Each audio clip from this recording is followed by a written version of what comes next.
Nem todo que me diz Senhor, Senhor, entrará no reino dos céus, mas aquele que faz a vontade de meu Pai que está nos céus. Muitos naquele dia hão de dizer-me: Senhor, Senhor, porventura não temos nós profetizado em teu nome, e em teu nome não expelimos demônios, e em teu nome não fizemos muitos milagres? Então lhes direi explicitamente: nunca vos conheci. Apartai-vos de mim, os que praticais a iniquidade. Será que um homem que ama a seu Senhor estaria disposto a ver Jesus vestindo uma coroa de espinhos, enquanto ele mesmo almeja uma coroa de louros?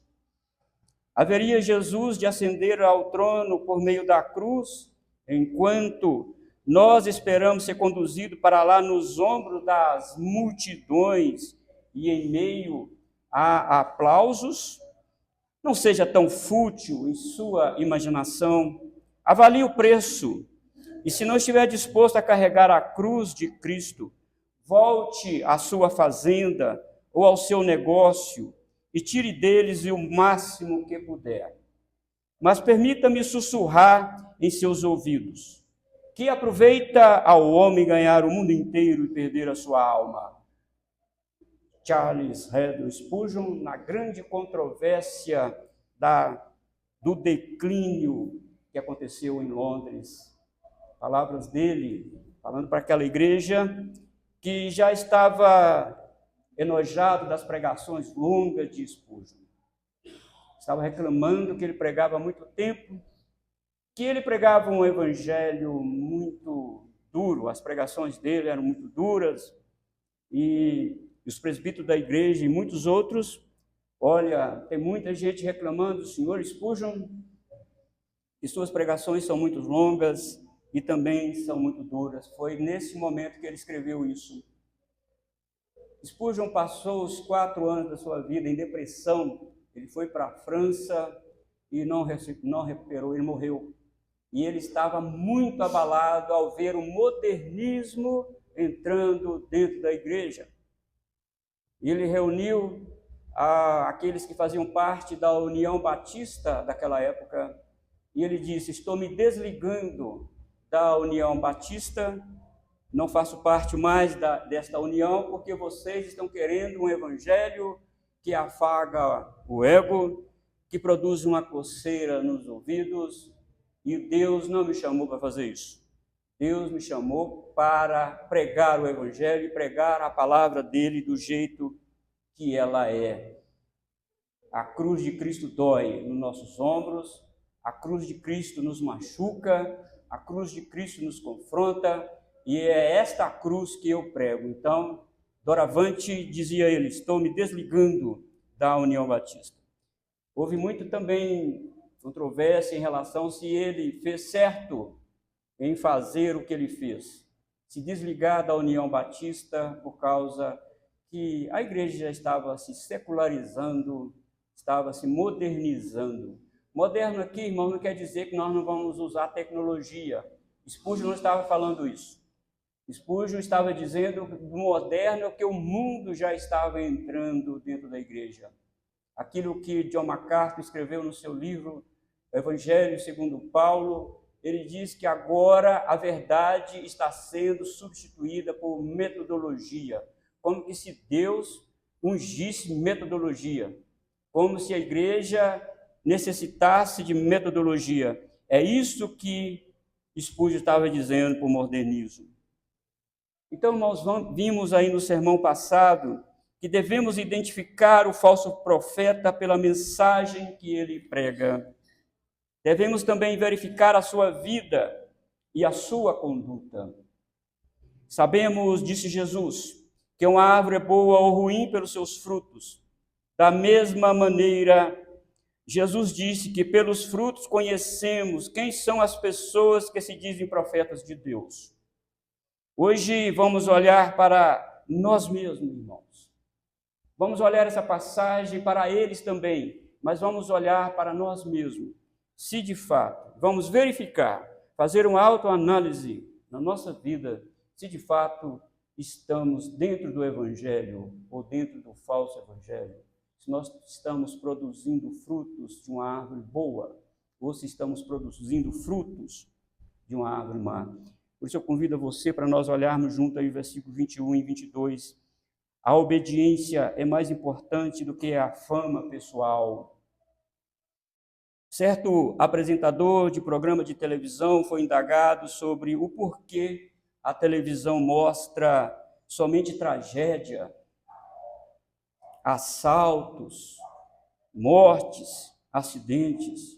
O apresentador disse para o outro apresentador que estava sendo entrevistado: por que vocês coletam imagem das ruas, colocando assalto para a população, mostrando acidentes fatais, os carros virados? Ele disse: olha, produto bom não vende. O povo gosta de ver tragédia. Nós já fizemos pesquisa. Não adianta colocarmos aqui na televisão que a área tal da nossa vida está melhorando ou que essa cidade está sendo feito isso e aquilo. O povo não vê. O povo gosta de ver isso.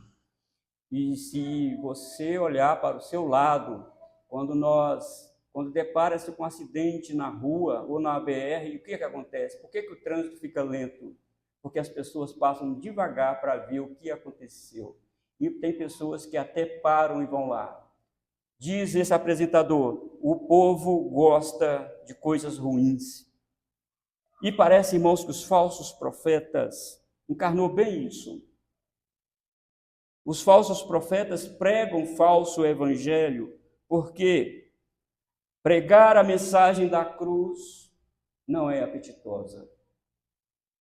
Pregar renúncia, pregar que precisa orar, que precisa vigiar, pregar que precisa usar o colírio nos olhos, comprando de Jesus. Pregar que nós precisamos tomar a nossa cruz e seguir para o Calvário juntamente com Jesus. Essa renúncia as multidões não querem. As multidões querem que sua vida seja mudada, que elas recebam curas, que aquele encardido que atuou na sua casa saia com palavra de comando desse tal profeta. Estas pessoas gostam disso. Continuam as pessoas gostando de coisas ruins, de frutos ruins. Para ter sucesso é preciso vender a falsa promessa, irmãos, da cura, da expulsão de demônios e do mal, e vender a ilusão dos milagres. Para o homem irregenerado, o mal é atrativo e as suas preferências são de acordo com a natureza do seu coração. O urubu come carniça, é a natureza dele. A pomba come outra coisa. Então, quando você vir essas igrejas lotadas em busca de milagres, em busca de melhora financeira, em busca disso ou daquilo, e a cruz ali não é pregada, Jesus não é pregado, a salvação em Cristo Jesus não é pregada, sabe que ali é o falso evangelho. O povo gosta disso. As pessoas também gostam, irmão, de serem elogiadas, de serem bajuladas. Os falsos profetas ficam bajulando Jesus agora: Senhor, Senhor, oram em nome do Senhor, jejuam em nome do Senhor, curam em nome do Senhor. E aqui o Senhor diz: bajulação serve para as pessoas, para mim não. Muitos vão dizer naquele dia: Senhor, Senhor, e nem todo aquele que diz Senhor, Senhor entrará no reino dos céus.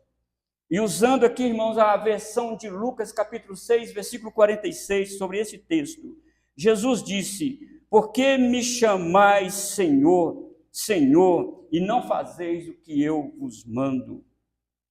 Percebemos aqui, meus amados irmãos, que na versão de Lucas, o vocativo Senhor só pode ser adequadamente usado quando se estiver disposto a obedecer. Caso contrário, não tem valor nenhum diante de Deus.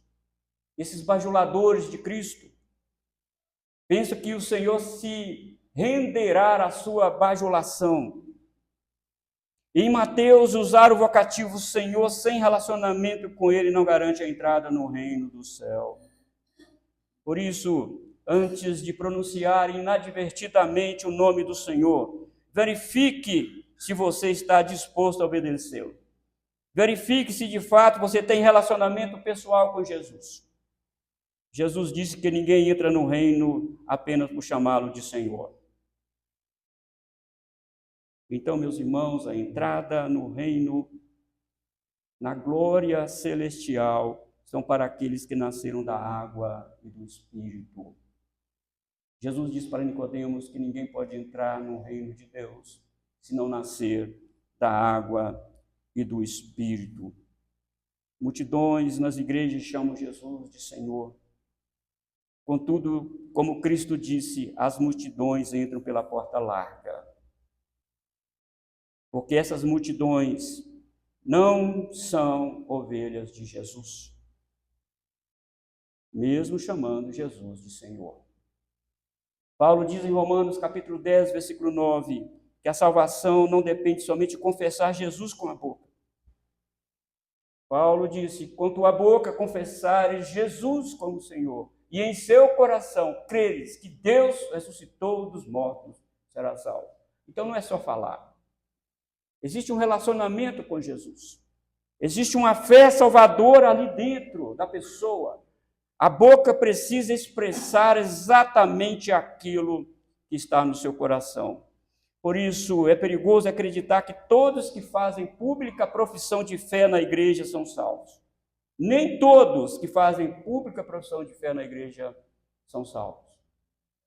É preciso haver, irmãos, uma regeneração na sua vida.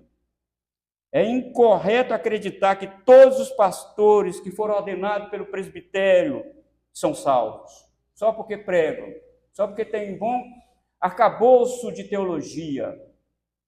Cuidado, nós vimos aqui que Jesus nos ensinou, olhe a mensagem dele e olhe a vida dele. Por que essas pessoas, irmãos, não entrarão no reino dos céus? A voz média aqui do grego nos ajuda, irmãos, porque ela esclarece que eles não entrarão porque agiram em benefício próprio. E eles agiram em benefício próprio porque não creram em Cristo. Jesus conhece o coração deles. Jesus conhece a motivação deles. Eles podem até enganar os incautos. Eles podem até se disfarçarem de ovelhas. Mas Jesus sabe quem são estas pessoas.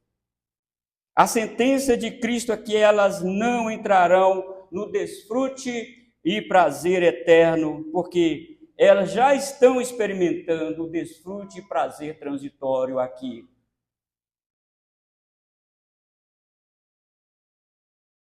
Se nem todos que chamam Jesus de Senhor entrará no reino de Deus, quem entrará então?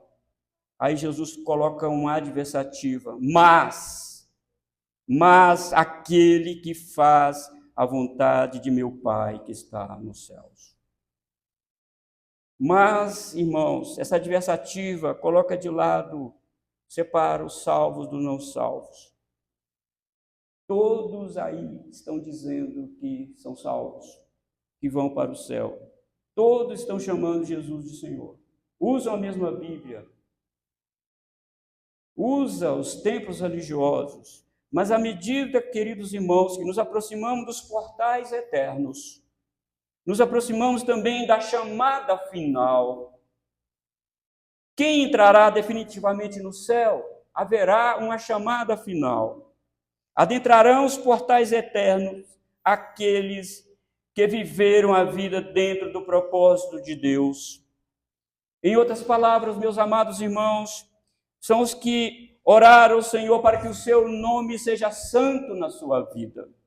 São aqueles que oraram que a vontade do Senhor se estabeleça na sua vida e na vida da igreja e na vida aí também na terra. São aqueles que oraram, confessaram os seus pecados ao Senhor de forma concreta ao Senhor. São aqueles que têm fome e sede de justiça. São aqueles pobres de espírito. São os misericordiosos. São os pacificadores. São estes que entrarão no reino dos céus. Mas agora multidões, irmãos, estão caminhando para lá. E todos estão dizendo, eu estou na porta estreita, mas não estão. Entrarão no reino eterno as pessoas que negaram a si mesmas, tomaram a sua cruz e seguiram a Jesus. Isso está muito além de ser um religioso e frequentador de igreja aos domingos. Frequentar a igreja aos domingos não garante você ao céu. E não frequentar piorou ainda. Piorou. Em outras palavras, irmãos, são aqueles que, conforme Mateus capítulo 5, versículo 16, diz, tiveram condutas na terra que glorificaram a Deus. Não glorificaram somente em palavras, mas também em obras. Por isso Jesus disse, muitos naquele dia hão de dizer-me, Senhor, Senhor. E eu repito aqui, olha esta expressão de Jesus, naquele dia. Este dia é o último dia, irmãos, de todos os demais dias que passaram. Este dia, irmãos, é o fechar da cortina celestial. É o dia para onde corre todos os dias anteriores. O que foi feito, não tem como fazer mais. Quem trabalhou na obra de Deus, trabalhou, não tem como mais trabalhar. Quem adorou a Deus em espírito e em verdade, fez. Quem não fez, acabou, fechou a cortina. E essa expressão, naquele dia, tem que trazer, irmãos, temor em nosso coração. Porque nós estamos caminhando para lá. É nesse dia, diz Paulo em Romanos, que todos os segredos do coração dos homens serão revelados. Todos. E é nesse dia, diz a Escritura, que todo joelho se dobrará diante de Jesus.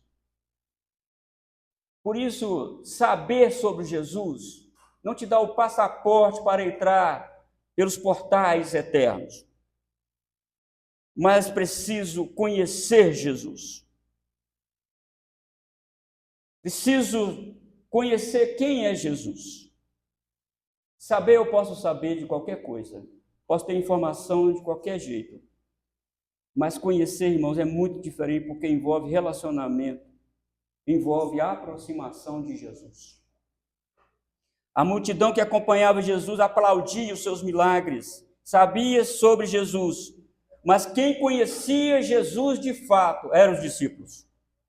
Eles conheciam Jesus. Eles viviam o dia inteiro com Jesus. Tinha um deles que até dormia com a cabeça encostada no peito de Jesus. Eles conheciam quem era Jesus. Não é saber sobre Jesus, é ter relacionamento com Jesus, estar próximo de Jesus, é ter encarnado na mente, irmãos, Jesus. E eu digo aqui novamente, irmãos, nós precisamos acordar todos os dias pensando em Jesus, viver pensando em Jesus, trabalhar para Jesus, adorar porque Jesus nos salvou. Se não for isso, nós estamos perdendo tempo. E nesse dia, o Senhor vai dizer, muito bem, vocês disseram Senhor, Senhor, mas não tenho relacionamento com vocês. Não é, irmãos, atividade dentro da igreja. Não tem jeito de trabalhar para Jesus somente aí no mundo. É claro que no mundo você trabalha também para Jesus. No seu trabalho, glorifica a Deus. E veja como você trabalha, pode também não glorificar. A desonestidade, as falcatruas que está impregnado na alma do brasileiro, toma cuidado, não na alma dos salvos. Toma cuidado com isso. O seu trabalho, quando bem desempenhado lá na empresa, glorifica a Deus. Então não é só o trabalho dentro da igreja que glorifica a Deus, mas também não trabalhar é um péssimo sinal. Não é bom sinal. Está à parte do trabalho do Senhor, está à parte da comunhão dos santos, não fazer parte deste corpo glorioso que é a igreja do Senhor, é um péssimo sinal. Não é bom sinal. Não é um fruto que eu posso dizer bom. Nós precisamos, irmãos, pensar naquele dia. naquele dia, muitos vão dizer: Senhor, Senhor. Eu estava lá na igreja de Guanabara, eu estava cantando lá, não sei quem é você. Não sei se você... Não conheço você. Você não faz parte do aprisco das minhas ovelhas. E profetizar, irmãos, em nome do Senhor, Jesus diz aqui, o ministério de Jesus foi marcado pela pregação e pelo ensino, pela libertação de pessoas aprisionadas pelo diabo. Por isso, antevendo o ministério terreno de Jesus, o profeta Isaías disse: o Espírito do Senhor está sobre mim, pelo que me ungiu e me enviou para evangelizar os pobres, a libertar os cativos e pôr em liberdade os oprimidos. Jesus fez isso. E, paralelamente, de forma falsa, os falsos profetas vêm em nome de Jesus e dizem: olha, nós também fizemos isso. Esses obreiros, irmãos, que serão rejeitados no tribunal de Deus, vão alegar que ensinaram, que pregaram, que expulsaram demônios e fizeram maravilha como agentes do reino de Deus. Eles vão alegar que são ungidos de Deus, como foi Jesus. Atos capítulo 10, versículo 38, fala do ministério de Cristo debaixo da unção do Espírito Santo. Como Deus ungiu a Jesus de Nazaré com o Espírito Santo e com poder, o qual andou por toda parte fazendo bem e curando a todos os oprimidos do diabo, porque Deus era com ele. Esses obreiros da iniquidade estão caminhando para aquele grande dia, queridos irmãos, acreditando que são sucessores dos apóstolos. Mas, na verdade, são falsos profetas, são mentirosos. Uma mentira não se torna em verdade usando o nome de Jesus. Não. O engano não se torna verdade só porque usou o nome, a fórmula Senhor Jesus, Senhor Jesus. Mentira é sempre mentira. Lobo pode até vestir-se com o pelo da ovelha, mas ele é lobo, não tem jeito. As vestes externas não garantem a naturalidade da ovelha. Eles não receberam, irmãos, a autoridade de Jesus como os apóstolos receberam. Marcos capítulo 16, versículo 15, diz que Jesus deu autoridade aos apóstolos para pregar, expulsar demônios e curar enfermos no nome dele. Jesus soprou sobre os discípulos o Espírito Santo quando apareceu para eles depois da ressurreição. O Espírito Santo desceu sobre os discípulos no cenáculo, conforme mostra Atos capítulo 2. Mas nada disso aconteceu aos falsos profetas. Eles não receberam a autoridade de Deus, eles não têm o Espírito Santo. Eles jamais falarão a verdade e jamais se firmarão na verdade. E eles também estão caminhando para naquele dia. E versículo 23. O sucesso na religião conduz à tragédia eterna. Primeiro, as pessoas acham que a fama, porque eu tenho uma igreja lotada de pessoas, aqui acontecem milagres, aqui o povo está alegre com o Senhor, aqui nós temos festa dentro da igreja, nós temos teatro, nós temos ministério de dança, nós temos isso e aquilo, nós temos aquilo outro. Olha como o povo está alegre, e aqui nós oramos em nome de Jesus, e aqui nós expulsamos demônios no nome de Jesus. Cuidado com isso. Eles preferiam a fama, né? Preferiram a fama, a obediência a Cristo, mas naquele dia serão decepcionados. E no versículo 23 diz: e aqueles que procuraram fama, aqueles que procuraram sucesso na religião, entrarão na tragédia eterna. Então lhes direi explicitamente: nunca vos conheci.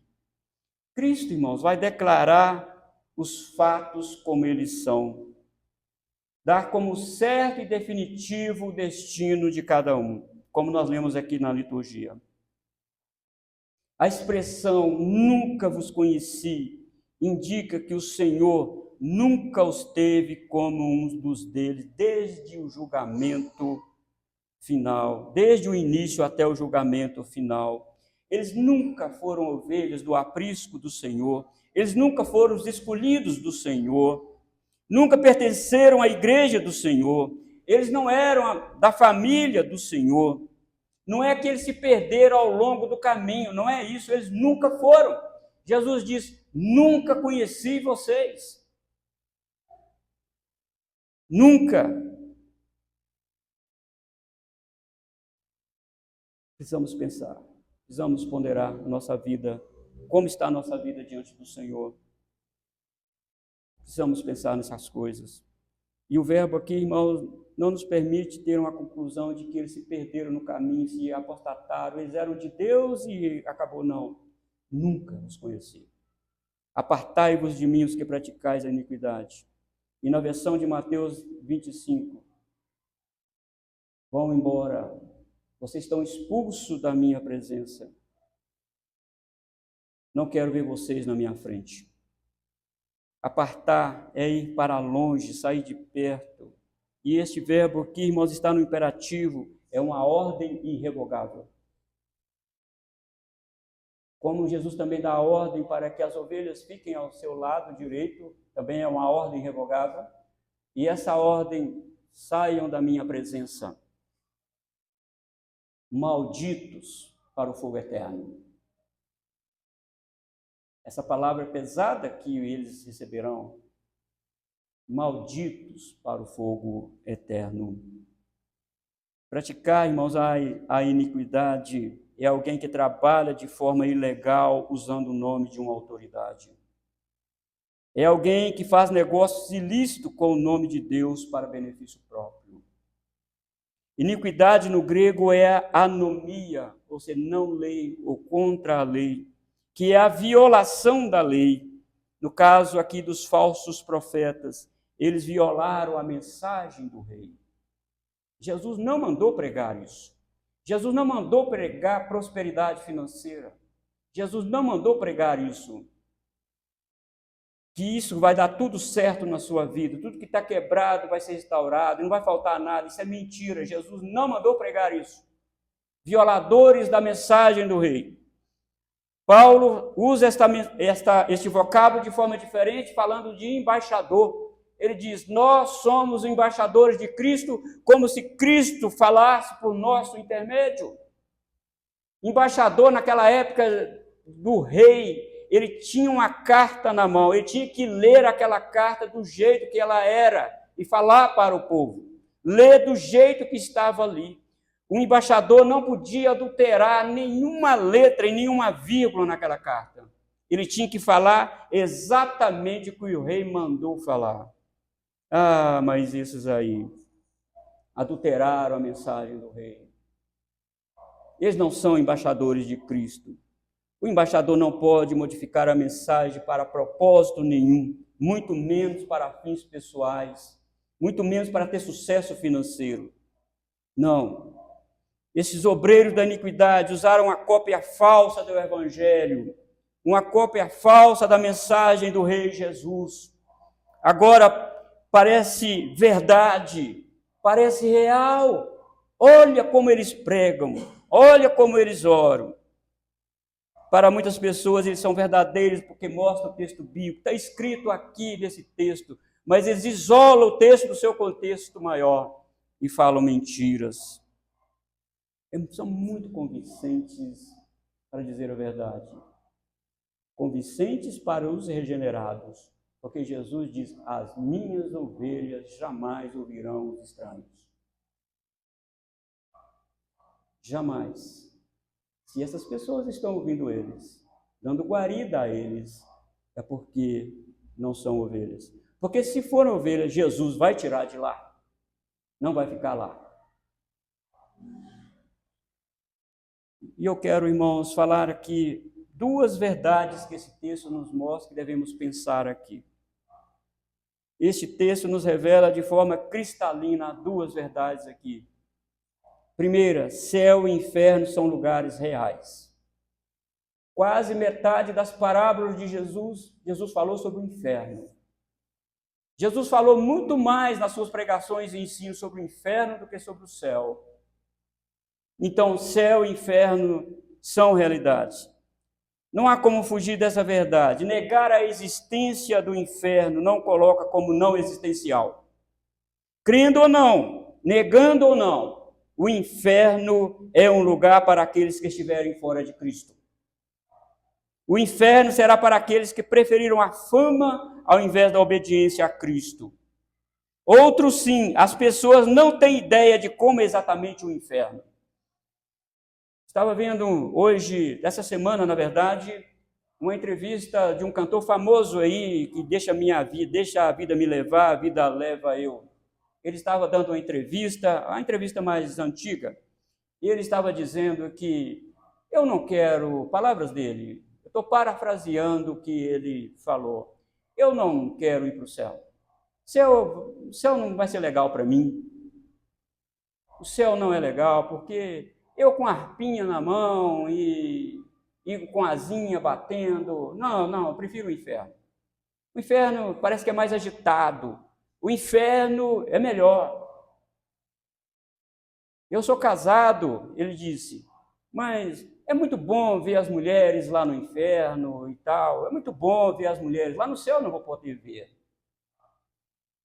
Ele tem ideia do que ele falou? Ele não tem ideia do que é o inferno. Porque se ele tivesse pelo menos um pouco de concepção, o que a Escritura diz sobre o inferno, ele não falaria isso. Se o inferno é um lugar real, o céu também é. O céu é para aqueles que fizeram a vontade do Senhor. O céu é para aqueles que foram lavados remidos no sangue de Jesus. O céu é para aqueles que crucificaram a carne com suas concupiscências e suas paixões. O céu é para aqueles que deram as costas para o mundo, para a fama, e deram irmãos de frente com a cruz de Cristo. Os céus são para aqueles que pregam a verdade genuína do Senhor Jesus. E vai ser muito, irmãos, um dia terrível, mas ao mesmo tempo alegre para nós. Muito alegre para nós e muita tristeza para aqueles que foram receberem aquela palavra: apartai-vos de mim, malditos, para o fogo, para o inferno. Vai ser terrível para eles. E a segunda verdade: o falso profeta e os falsos irmãos sempre estiveram presentes no meio do povo de Deus. Da grande lista de Paulo, dos embates dele dentro da igreja e fora da igreja, ele também listou que ele teve que debater, ele teve que lutar com muitos falsos irmãos dentro da igreja. Os falsos irmãos e os falsos profetas sempre estiveram presentes, como o joio sempre esteve presente no meio do trigo, ou como o lobo disfarçado de ovelha. Ninguém conseguiu e nem conseguirá separá-los completamente, irmãos, dos verdadeiros servos de Deus. Não tem jeito de tirar. Estamos caminhando junto para o grande encontro com Cristo e somente lá haverá separação completa e definitiva. Como se dá a separação da palha do trigo. João Batista disse isso. A palha ele separará. A palha ele jogará no fogo. E ele diz, ele tem a pá na mão. Ele lançará a palha no fogo, mas recolherá o trigo no celeiro de Deus. Agora, irmãos, palha e trigo estão todo mundo junto. Estamos caminhando. Então, todo mundo está usando o nome do Senhor. Estão todo mundo cantando. Tem pessoas até usando o nome do Senhor para expulsar demônios. Mas chegará esse dia que haverá grande separação. Jesus falará, vocês todos aqui à minha esquerda, vocês à direita, vocês apartai-vos de mim, maldito, para o fogo eterno. E vocês, entra para o reino de meu Pai, que foi dado a vocês antes da fundação do mundo. Você está preparado para esse dia? Em que lado você está? Faça uma avaliação na sua vida. Em que lado eu estou, ó Deus? Eu estou no meio das multidões, eu estou no meio dos religiosos, eu estou indo aqui também no meio deles, ou eu faço parte do povo de Deus? Porque, irmãos, cada dia que passa, mais perto nós estamos naquele dia. Todo joelho se dobrará. Os céus se enrolarão como pergaminho. Não tem como esconder de Jesus. Não tem jeito, olhar para Jesus, olhar para o lado, olhar para cima, olhar para baixo. É Jesus. Não tem como escapar. Todos vão estar lá perante Jesus. Mas bendito, feliz, bem-aventurado somos nós que estamos agora, irmãos, nos abdicando da fama, talvez, nos abdicando até dos prazeres transitórios aqui deste mundo, porque nós iremos desfrutar eternamente da glória celestial. Estamos chegando lá, irmãos, estamos chegando. Acautelai-vos dos falsos profetas. Não dê ouvido a eles. Não dê. Cuidado, olhe a sua vida. Olhe a vida de vocês mesmos, se vocês estão de fato servindo ao Senhor. Vamos ficar de pé, vamos orar.